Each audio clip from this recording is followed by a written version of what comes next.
I never knew he was a world-known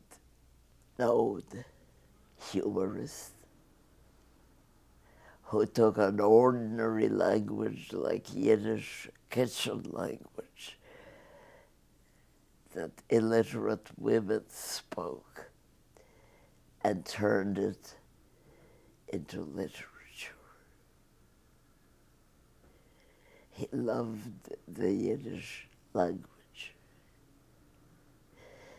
And even though he knew Russian perfectly, and even though he wrote Russian letters to Chekhov and to Tolstoy,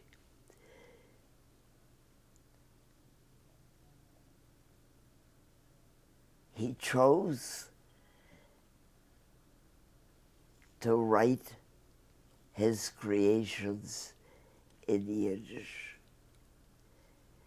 And that was an enormous, enormous gift to the culture of the world. Not only did Yiddish become acceptable, it has become a language of creativity.